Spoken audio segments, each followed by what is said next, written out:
क्या Donald Trump अपनी इज्जत बचाने के लिए अमेरिका पर हमला या फिर अपने देश के लोगों की बलि चढ़ा सकते हैं? क्या अमेरिका में एक 9/11 जैसा हमला हो सकता है जिसकी स्क्रिप्ट ईरान में नहीं बल्कि खुद वॉशिंगटन के बंद कमरों में लिखी है?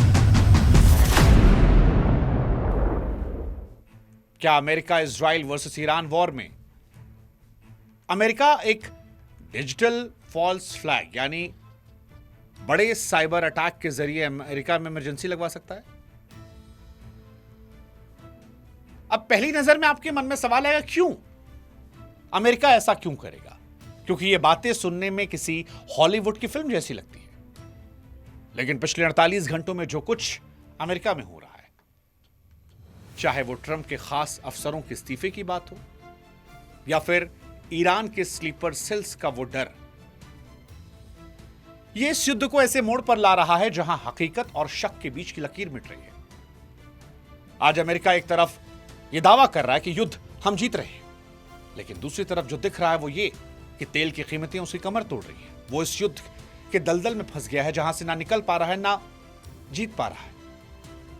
ईरान ने स्ट्रेट ऑफ हॉर्मुज को बंद करके दुनिया का व्यापार जाम किया है। गल्फ कंट्रीज वो भी अमेरिका से दूरियां बना रही है।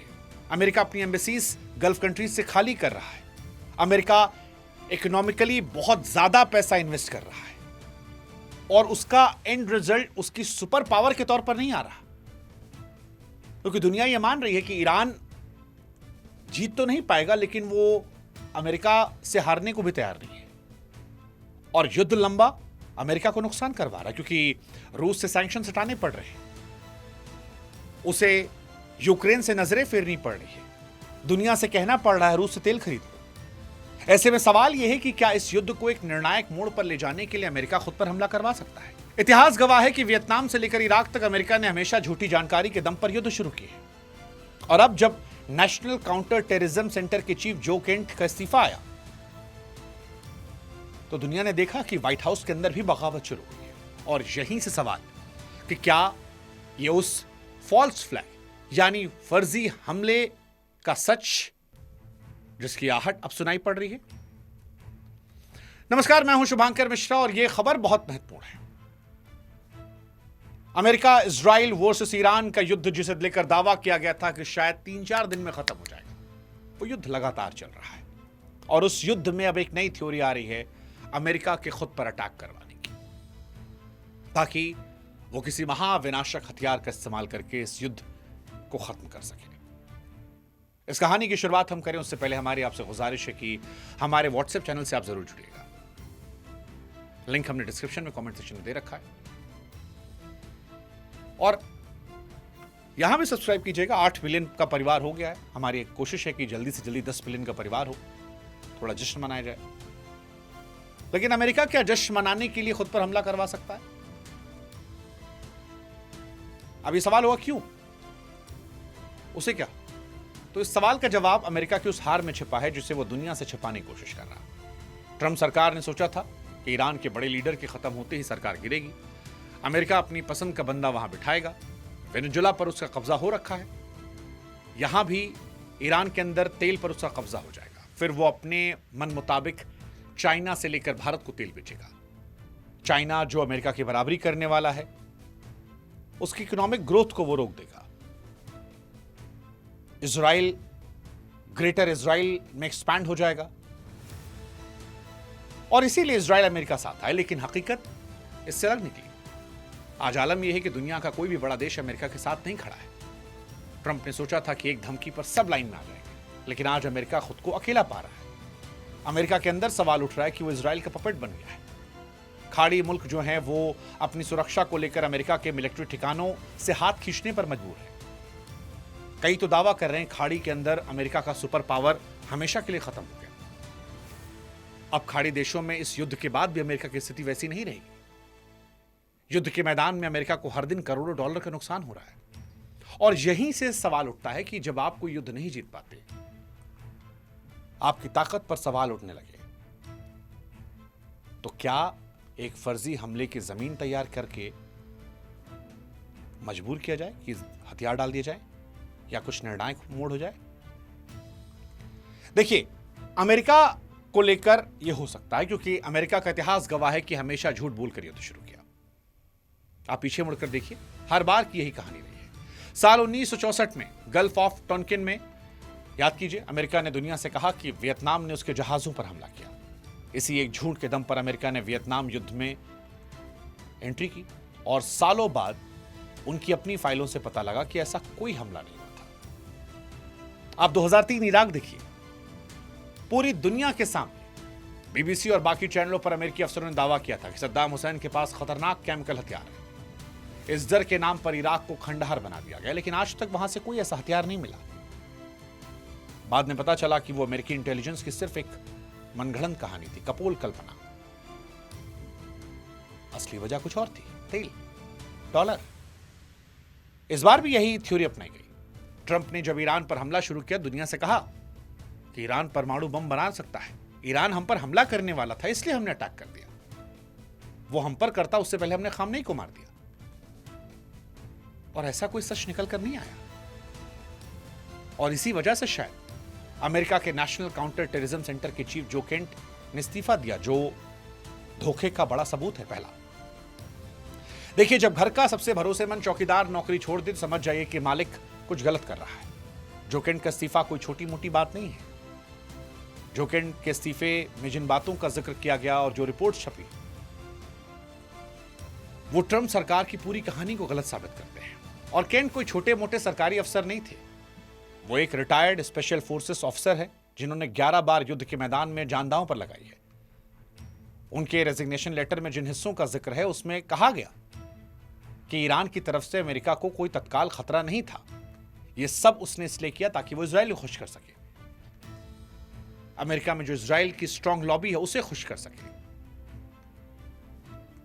जो दर्शाता है कि ट्रंप ने हमले का आदेश दिया वो झूठा था, बनावटी था। उसमें जो थ्योरी दी गई कि ईरान अटैक कर सकता था वो फर्जी थी और केंट ने इसे गलत योजना बताया। जब देश का सबसे बड़ा आतंकवाद रोकने वाला चीफ ये कहे कि एक ट्रैप है, तो फिर शक की सुई उठती है और डोनाल्ड ट्रंप को देखते हुए सवाल उठता है कि क्या यह सब फर्जी था और क्या अब उस गलती को ठीक करने के लिए अमेरिका एक और बड़ी गलती कर सकता है,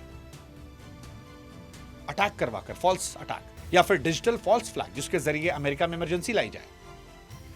देखिए, आज के हाईटेक जमाने में किसी देश को बर्बाद करने के लिए बम की जरूरत नहीं है। आप साइबर अटैक कर दीजिए, किसी भी ताकतवर देश को घुटनों पर लाया जा सकता है। यह भी हो सकता है, जानकार कहते हैं कि ट्रंप सरकार अगर लोगों को ना मरवाए तो वो एक डिजिटल फॉल्स फ्लैग प्लान के जरिए अमेरिका के बिजली ग्रिड या फिर बैंकिंग सिस्टम को भी ठप कर सकती है। अब आप कल्पना कीजिए, न्यूयॉर्क जैसे शहरों में बिजली ना आए, क्या हालात होंगे। और फिर इसका पूरा इल्जाम ईरानी हैकर्स पर डाल दी जाए, फिर इसका फायदा उठाया जाए, नेशनल इमरजेंसी लगाई जाए, सारे ताकत उनको मिल जाएगी और फिर वो जो चाहे कर सकते हैं। कंप्यूटर की दुनिया में झूठ फैलाना, सबूतों के साथ छेड़छाड़ करना ये आसान है। और अमेरिका इजराइल दोनों मास्टर हैं। वैसे भी दुनिया कह रही है कि इस पूरे खेल में इजराइल जो है वो इनविजिबल हैंड है और ट्रंप सिर्फ एक मारा। और वो ट्रंप जो बच्चों पर अटैक कर सकते हैं दोबारा, वो जो ईरान में बच्चियों पर अटैक किया गया था उसकी थ्योरी आपने सुनी होगी, हमने कर्नल राजेश पवार के इंटरव्यू में बताया था। 2 मिसाइल आई हैं, एक नहीं आई है। आपको पूरी कहानी पता शायद। एक मिसाइल गिरी, उसमें कुछ बच्चे और कुछ जो टीचर थे जख्मी हुए। स्कूल ने फ़ोन किया बच्चों, उनके पेरेंट्स को कि आप आइए, अपने बच्चों को ले जाइए, ऐसे हमला हो गया है। जब वो सब इकट्ठे हुए बैठे, सारे, कोई वहाँ पे प्रेयर हॉल था स्कूल के अंदर, सारे बच्चे और उनके जो अध्यापक थे जब प्रेयर हॉल के अंदर थे और कुछ पेरेंट्स आ गए थे उन बच्चों को लेने के लिए, उस वक्त सेकंड मिसाइल आई उसी टारगेट के ऊपर। कैसे पहली बार अटैक किया गया तो कई बच्चियां मरी, कई घायल थी, फिर फोन गया, पेरेंट्स आए, फिर अमेरिका ने दोबारा वहां मारा ताकि सब मर जाए। केंट भी कह रहे हैं कि ये लड़ाई इजराइल के लिए है। और जब इजराइल का जिक्र आ रहा है तो कई जानकार ये कह रहे हैं कि इजराइल ने ट्रंप को मोहरे की तरह इस्तेमाल किया। जो केंट ने अपने बयान में साफ साफ कहा कि इजराइल की लॉबी का व्हाइट हाउस पर असर बहुत ज्यादा है। इनफैक्ट ट्रंप के दामाद जो हैं जेरेड कुशनर, उनके जरिए इजराइल अपनी बात मनवा रहा है क्योंकि वो बिजनेसमैन है, बहुत सारा पैसा उनका इन्वेस्टेड इधर उधर। क्या इजराइल ने जानबूझकर ऐसी बनावटी रिपोर्ट ट्रंप को दी जिससे हमला हो जाए? और अब जब वो लोग फंसे पड़े हैं, तो क्या इजराइल अमेरिका मिलकर ईरान पर एक फॉल्स फ्लैग करवाने का प्लान कर सकते हैं? जासूसों का जो जिक्र चल रहा है कि बहुत सारे जासूस आ गए, उसे भी अमेरिका बढ़ा चढ़ा कर कह रहा है। सवाल यही है कि क्या डोनाल्ड ट्रंप युद्ध के भारी भरकम खर्च से डरकर, हो रहे नुकसान को देखकर, अपने मुल्क में घटती पॉपुलैरिटी, बढ़ते इस्तीफों को देखकर ऐसा कांड करवा देंगे जिससे अमेरिका के पास लड़ने के अलावा कोई रास्ता ना बचे? देखिए, इजराइल तो फेमस है कि वो अपने लक्ष्य को पाने के लिए कहीं तक जा सकता है, पर अमेरिका क्या ऐसा करेगा? डोनाल्ड ट्रंप को देखकर ये लगता है ऐसा हो सकता है। बहुत सारी थ्योरीज आ रही हैं, बहुत सारे वॉर एक्सपर्ट्स ने इस बात का अंदेशा जताया है। आने वाले कुछ दिन दुनिया के लिए बहुत अहम रहने वाले हैं। अगर आने वाले समय में अमेरिका की धरती पर कोई बड़ा साइबर अटैक या हमला होता है तो ये सवाल पूछना होगा कि इस हमले से असली फायदा किसको हो रहा है? क्या यह हमला वाकई ईरान की तरफ से है या ट्रंप की गिरती हुई लोकप्रियता को बचाने के लिए?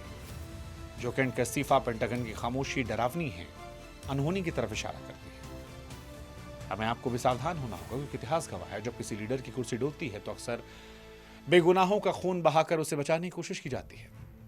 ये युद्ध अब सिर्फ हथियार का नहीं बल्कि दिमाग और धोखे का भी युद्ध है। ये सिर्फ न्यूज सुनने का नहीं बल्कि न्यूज के पीछे छिपे उस कड़वे सच को पहचानने का भी है जो हमारी आपकी दुनिया को बदल सकता है। और सच ये है कि इस युद्ध में अगर किसी की हार हो रही है तो वो अमेरिका की, और अगर कोई जीत रहा है तो वो अमेरिका का सबसे बड़ा दुश्मन रशिया, जिसको बर्बाद करने के लिए अमेरिका ने पिछले 3-4 साल में जितने कदम उठाए वो सारे धराशायी हो गए। कोई मजबूत हो रहा है तो वो सिर्फ रशिया, सारा तेल रशिया से, सारे पैसे रशिया के, खर्च अमेरिका के, भरपाई रशिया की। सवाल, क्या ट्रंप अपनी पकड़ मजबूत करने के लिए कुछ अनहोनी कर सकते हैं अपनों के साथ, अपने देश में? What's your take? सोचिएगा और व्हाट्सएप चैनल से जरूर जुड़िएगा। हो सके तो यहां भी फॉलो कर लीजिएगा। लगातार वीडियोस आते रहेंगे। कोई और वीडियो चाहते हैं आप जिस पर हम बनाएं, कमेंट सेक्शन में लिखिएगा।